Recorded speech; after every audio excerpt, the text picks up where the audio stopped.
Print, email, Facebook, Twitter. More. Geelong v North Melbourne, GWS v Gold Coast, St Kilda v Sydney, AFL Round 12 scores, stats and commentary. Sydney has advanced back into the top 4 with a thumping victory over St Kilda, following wins for Geelong over North Melbourne and the Giants over the Gold Coast. Look back at how the action unfolded in our AFL Score Centre. Sydney far too good for floundering Saints. Scintillating Sydney has plunged St Kilda's AFL season further into crisis with a comprehensive 71-point demolition at Docklands. An awe-inspiring first-quarter blitz set up the 19.12, 126, to 7.13, 55, smashing in front of 27,569 fans in the annual Pride game. It was the Swans' highest score and biggest win of the season and the Saints' heaviest defeat. Josh Kennedy, 31 possessions, and Isaac Heaney, 27, were outstanding, while Lance Franklin was the leading goal kicker with 4. Zeb Ross, standing in for injured St Kilda skipper Aaron Geary, battled hard for his 25 disposals. External link, Saints v Swans summary loading. It was Alan Richardson's 100th game in charge of St Kilda and he won't have overseen many worse starts to a contest. In contrast, Sydney could do no wrong in a blistering opening onslaught. Callum Sinclair and Franklin each booted 2 goals as the Swans registered their highest score in a quarter this season, but as much John Longmire's men impressed, St Kilda were putrid. Saints registered 2 disposals or less, including star midfielder Jack Stephen, who was kept to 1 ineffective kick by George Hewitt. With his side trailing by 48 points, Richardson marched onto the ground at quarter-time and gave his charges an old-fashioned spray. The ear-bashing actually had the desired effect, St Kilda attacking the contest with vigour after the restart. But as it has done for most of the season, inaccuracy cruelled their efforts, Sinclair booting his 3rd after the half-time siren to make it a 61-point lead. Nathan Brown had struggled to contain Franklin but his night ended late in the second term when he suffered a concussion. External link, Saints v Swans stats loading.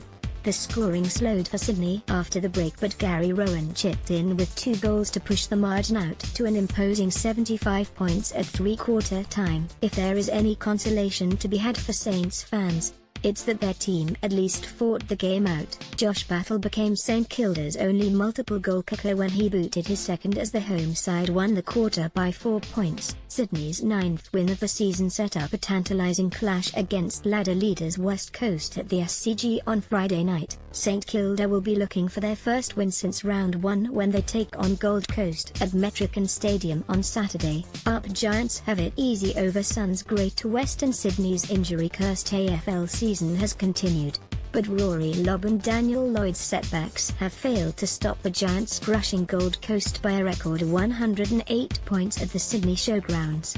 Lobb was taken to hospital for scans after a nasty blow to his ribs in the second quarter, while Lloyd hurt his knee. Also in the second term, key forward Jeremy Cameron booted 6 goals on Saturday, with Callan Ward and Josh Kelly both magnificent in the engine room for the hosts.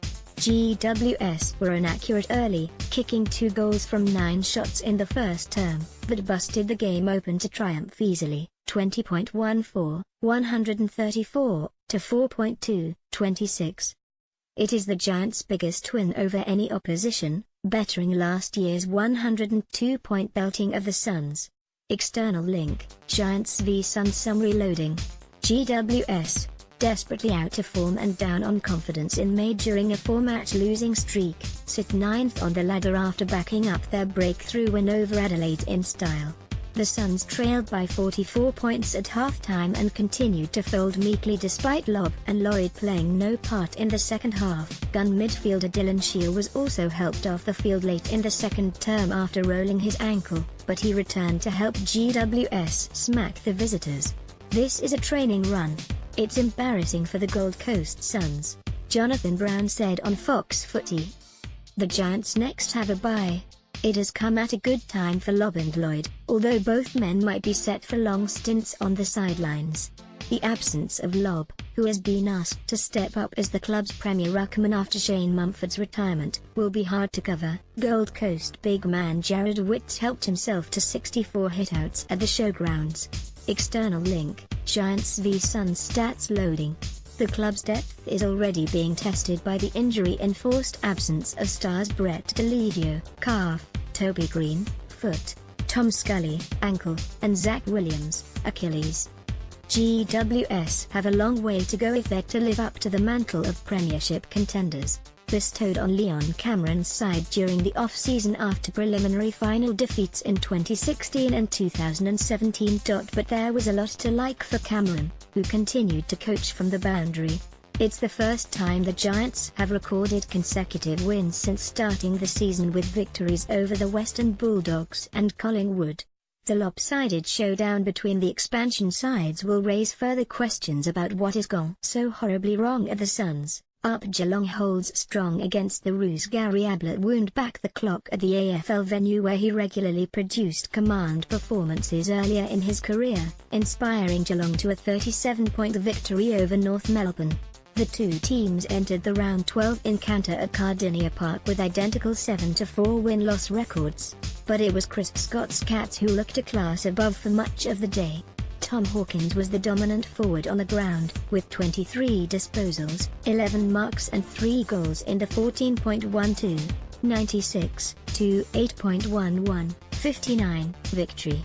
But the biggest roar of the day was reserved for Ablett, who iced the game with a fine running goal in the final quarter. Ablett had battled injury and form issues in the opening couple of months of his second stint at Geelong after a 7-year sabbatical on the Gold Coast. External link: Geelong v North. Summary loading. He turned that around with a best on-ground performance last weekend away to the Suns and backed it up on Saturday with another excellent display, finishing with a match-high 34 possessions, with Coleman medal pace setter Ben Brown held scoreless by Mark Blickhavs and fellow key forward Jared Waite missing a second straight match with a calf strain. The Kangaroos clearly lacked a cutting edge in attack.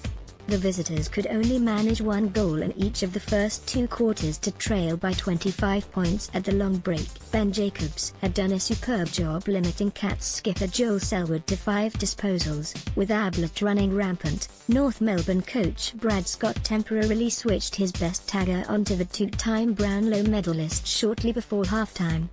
External link: Geelong v North. Stats loading. Gun midfielder Ben Cunnington stepped up after a quiet first half as the Kangaroos came back into the contest in the third quarter, outscoring Geelong by 4 goals to 3 to narrow the margin to 18 points. Midway through the third term, Geelong lost makeshift defender Aaron Black to a knee injury. With Selwood finally breaking the shackles, the Cats powered away to a commanding win with a 5-goal final quarter, setting up a huge McGee clash on Sunday week against reigning premiers Richmond. The Kangaroos have the bye in round 13. Up AFL ladder. External link: AFL 2018 ladder loading. Print, email, Facebook, Twitter.